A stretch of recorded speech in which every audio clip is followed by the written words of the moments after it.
My name is Sammy the Spy, and I'm on the lookout for a snake that got loose. My friend, the farmer, said that he saw it around the barn somewhere. If you see it, please let me know.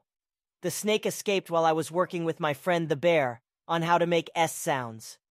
To help us learn, let's see if Mr. Ostrich can bring out a whiteboard so I can write some notes down for us. The S sound can be a tricky sound to make because it requires our tongue to move pretty far. The S sound also appears in a lot of words, so let's work on making some awesome S sounds. Let's zoom into the board so we can start learning. Let's start by learning about the body parts that help us make the S sound. The first body parts we are going to talk about are our lips. We have two lips, our upper lip and our lower lip.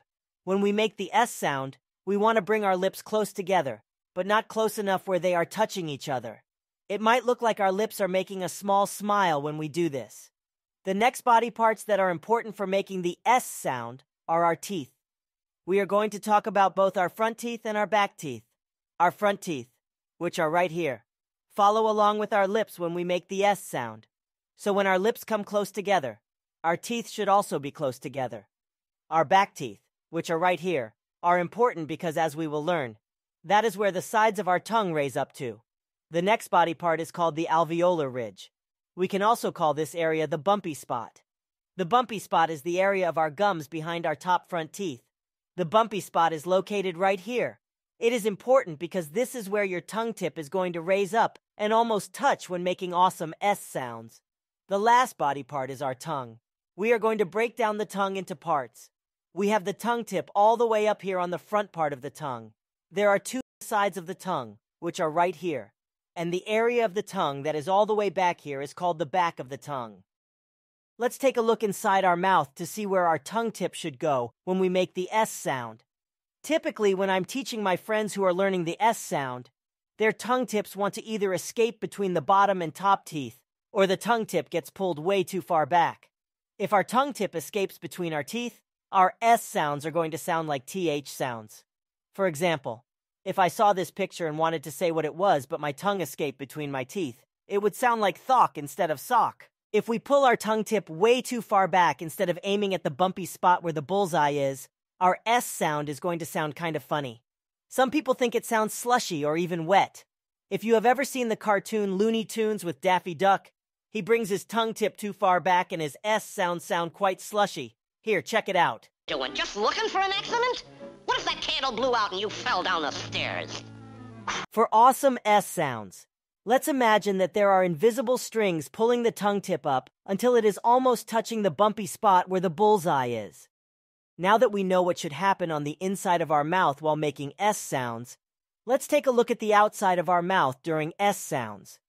When we make the S sound, we want the corners of our lips to pull back into a small smile.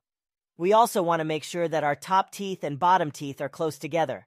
When teaching my friends how to make the S sound, I like to teach them that their tongue is like a snake, and their teeth are like the gate that stops the tongue from escaping. And, well, I also have a confession. The reason I was looking for a snake earlier is because when I was practicing the S sound with my bear friend, I used a real snake to teach him how to make the S sound and the snake escaped. But have no fear, he is a friendly snake. He just likes to hide. Before I have you practice words that have the S sound in them, I want you to listen to the words I say and then tell me how I did. I'm going to try and trick you, so listen carefully. If I say the words right, point to the green thumbs up. But if I could do better, point to the yellow thumb to the side and then tell me what I did wrong. Remember, if my S sound sounds like a TH sound, I let the snake escape from the gate and it ended up between my teeth. If my S sound sounds kind of slushy, it means that I brought my tongue tip too far back. If my S sound is amazing, that means that my tongue tip went up towards the bumpy spot and the sides of my tongue raised up towards my top teeth. I'm about to show you some pictures. I want you to listen carefully and then tell me how I did saying my S sounds. All right, here we go. Thaw. Well, how do you think I did? I agree. I let my tongue escape through my teeth, so it sounded like a TH sound instead of an S sound. Here, let me try again. Saw. Do you think I did a better job of making sure my tongue did not escape? Me too. I made sure to keep the snake behind the gate. Let's try another one. Thoughtful. What do you think? Did I do a good job of making an awesome S sound? Well, I agree. I brought my tongue tip way too far back instead of aiming for the bumpy spot. Did you hear how it sounded really slushy? Let me try again. Salsa. Did you point to the green thumbs up? It felt like I did an awesome job of bringing my tongue tip to the bullseye. Do you agree? Now that you've become an expert on knowing where our special body parts should be to make the S sound and how the S sound is supposed to sound when we make it, I'm going to give you a quick quiz. This quiz is going to be similar to what we just did, but this time, I'm not going to stop to ask how I did. Instead, just point to the green thumbs up or the sideways yellow thumb depending on how I did. I am about to show you 10 pictures that have the S sound in them. Just like last time, I might try to trick you with some silly-sounding S words. Here we go. Soap.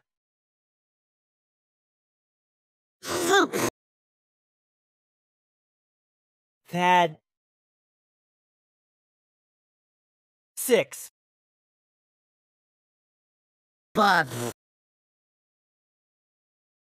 Ith.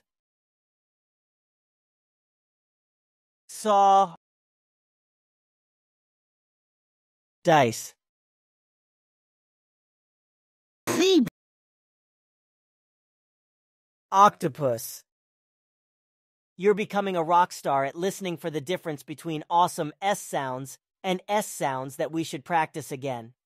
I have some secret tips that I would like to share with you on how we can make the S sound. The first secret tip to learning how to make awesome S sounds is to start by using another letter. When we say the T sound, our tongue actually touches the bumpy spot. So what we are going to do is say the T sound 3 times to get our tongue used to touching the bumpy spot. And then on the 4th time, we are going to raise our tongue up towards the bumpy spot to make a quick T sound, and then quickly make a flat tire sound. The flat tire sound should sound like this. Ready? Give it a try. The second secret tip is also going to start by using another sound. What we want to do is try to set a world record for the longest H sound ever. Once we have held the H sound for a few seconds, and we can feel the air coming out of our mouth, we want to raise the tongue tip up to the bumpy spot. When we raise the tongue tip up, it is going to cause the air to flow over the tip of the tongue. The last secret tip is going to feel like we are breaking the rules we have learned today, and that is because we are, but only for a short time. To practice making the S sound, we can start by putting our tongue in the TH position.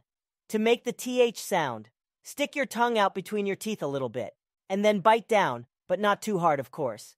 When your teeth are touching your tongue, blow air out like a dragon. Now that we have our tongue out and there is air flowing, let's pretend that we have magic strings that are pulling the tongue tip back across the teeth and up towards the bumpy spot. Do your best to keep blowing air out like a dragon when we are pulling the tongue tip back. When our tongue tip gets close to the bumpy spot and we have air blowing out, we should be able to make awesome S sounds. Woo! We sure have learned a lot about the S sound today.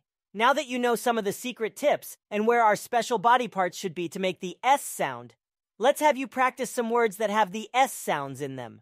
In just a little bit, you will have the chance to practice 25 S words. Sometimes the S sound is going to be at the beginning of the word. Sometimes it is going to be in the middle.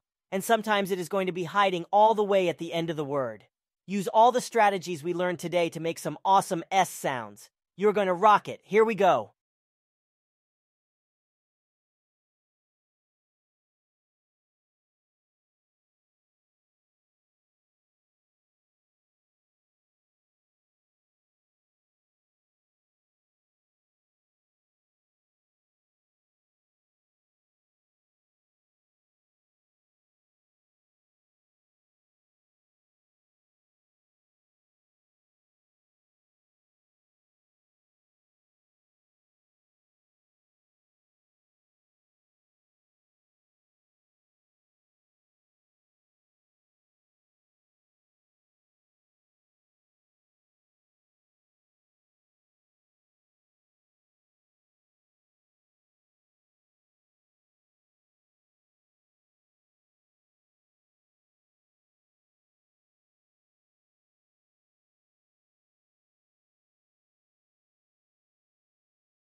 Awesome job!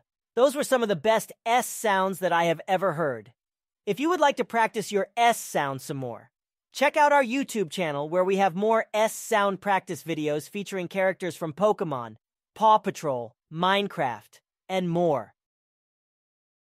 If you would like more free videos, games, downloadable activities, virtual materials, boom cards, and more, visit our website freeslp.com.